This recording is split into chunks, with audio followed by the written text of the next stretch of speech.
રાજ્યની ભૂપેન્દ્રભાઈ પટેલની સરકાર વર્ષ 2026-27ના બજેટમાં પુનઃપ્રાપ્ય ઉર્જા ક્ષેત્રને કેન્દ્રમાં રાખ્યું છે। સૂર્યશક્તિ કિસાન યોજના, પીએમ કુસુમ યોજના અને પીએમ સૂર્યઘર યોજના દ્વારા ખેડૂતો અને નાગરિકોને મફત વીજળી સાથે વધારાની આવકનો માર્ગ પણ મળી રહ્યો છે। આ યોજનામાં સુદૂરના વિસ્તાર, જંગલ, ઓફ ગ્રીડ વિસ્તારમાં ડીઝલથી ચાલતા પંપ સેટને બદલવા માટે ખેત તલાવડી તથા સરફેસ વોટરથી પીએચ સુવિધા ધરાવતા અરજદારોનો સમાવેશ કરવામાં આવે છે। પ્રધાનમંત્રી કુસુમ યોજના હેઠળ જ્યાં વીજળીની લાઇન પહોંચી શકતી નથી તેવા દૂરના વિસ્તારોમાં ખેડૂતોને સોલાર પંપ આપવામાં આવે છે। ખાસ કરી ડીઝલ પંપને બદલે સોલાર પંપ આપવાના માટે સહાય આપવામાં આવે છે। 2025-26માં 3,300થી વધુ સોલાર પંપ લગાડવાનું આયોજન હતું, પરંતુ સરકારે 3,700થી વધુ પંપ સ્થાપિત કરી લક્ષ્યને પાર કર્યું છે। Solar, wind and hybrid renewable energy અને ગ્રીન હાઇડ્રોજનથી ગ્રીન ગ્રોથનો છે। ગુજરાતે તો એ દિશામાં ક્યારનું આયોજન કરી દીધું છે। આપણી રિન્યુએબલ એનર્જી કેપેસિટી દેશની કુલ કેપેસિટીના 15% એટલે કે 32,924 મેગાવોટ થઈ છે।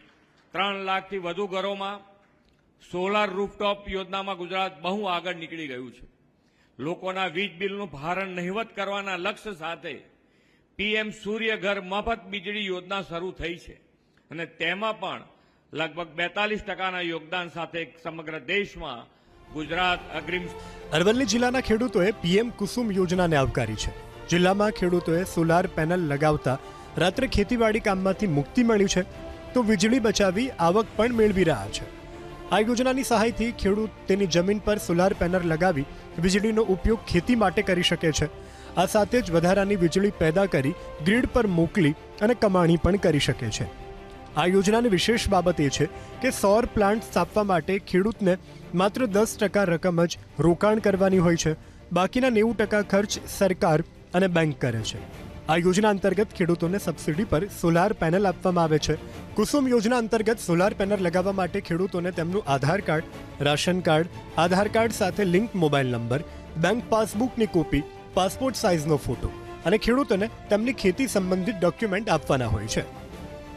દિવસે જ અમને પૂરતી વીજળી મળે છે, એના થકી અમને ખૂબ ફાયદો થયેલ છે। સરકારશ્રીએ અમને 60% સબસિડી, 30% બેંકમાંથી લોન કરી અને 10% અમે પોતે ફાળો કરી અને એમ ઊભી કરી અને સરસ એવું આયોજન કરેલ છે। અમે છેલ્લે સરકારને આ યોજના થકી ખૂબ ફાયદો થયો છે, એટલે સરકારશ્રીનો અમે ખૂબ ખૂબ આભાર માનીએ છીએ। રાજ્ય સરકારે પુનઃ પ્રાપ્ત ઉર્જા ક્ષેત્ર બજેટમાં જે મહત્વની ફાળવણી કરી છે તે જોઈએ તો પુનઃ પ્રાપ્ય ઉર્જામાં ગુજરાત અગ્રેસર। પીએમ કુસુમ યોજના માટે 200 કરોડની જોગવાઈ, રાજ્યમાં ઇલેક્ટ્રિક વ્હીકલ ચાર્જિંગ ઇન્ફ્રાસ્ટ્રક્ચર માટે 50 કરોડની જોગવાઈ, ખેતીવાડી માટે સર્જન યોજના અંતર્ગત 25 કરોડની જોગવાઈ, ખેડૂતોને દિવસે વીજળી આપવા માટે કિસાન સૂર્યોદય યોજના અંતર્ગત 500 કરોડની જોગવાઈ। પ્રધાનમંત્રી નરેન્દ્ર મોદી દ્વારા પીએમ સૂર્યઘર મફત વીજળી યોજનાની જાહેરાત કરી છે, જેનો ઉદ્દેશ્ય 300 યુનિટ સુધી મફત વીજળી પૂરી પાડીને 1 કરોડ પરિવારોને લાભ આપવાનો છે। રાજ્ય સરકાર દ્વારા પીએમ સૂર્યઘર મફત વીજળી યોજના હેઠળ રાજ્યના નાના અને મધ્યમ વર્ગના વીજ ગ્રાહકોને વીજ ક્ષેત્રે રૂફટોપ સોલાર સિસ્ટમ આપવાની આત્મનિર્ભર બનાવવા પ્રોત્સાહન આપવાનો હેતુ છે। દાંતા તાલુકામાં 116 ગામ છે જેમાં વીજળી પહોંચી નથી, ત્યાં પ્રધાનમંત્રી સોલાર યોજના હેઠળ વીજળીની સુવિધા અપાઈ રહી છે। અંતરિયાળ પહાડી વિસ્તારોમાં વન વિભાગ હેઠળના વિસ્તારમાં જ્યાં વીજળી માટેની લાઇન લઈ શકાતી નથી, ત્યાં સરકાર આ યોજના હેઠળ ત્યાં ખેડૂતોને સોલાર દ્વારા વીજળી આપવામાં આવે તેનાથી તેઓ ખેતી કરી શકે છે। यहाँ जंगल वाली ज़मीन है जिनका 7 बार उतारे में नाम है, लेकिन सनद है उस जगह पे लाइन फॉरेस्ट डिपार्टमेंट निकल नहीं सकती, तो ये जो जंगल ज़मीन है तो वहाँ पे ये सोलार पंप लगा सकते हैं, तो उसमें से कोई लाइन निकालने का कोई प्रश्न नहीं है। तो ग्राहकों बिना थंबे के, बिना लाइन के, बिना यहाँ पे सोलर लगा के ये लाइट उत्पन्न कर सकती है और वो उनको सभी खर्च बर्च करना ही नहीं पड़ता और ये उनमें से खेती कर सकता है।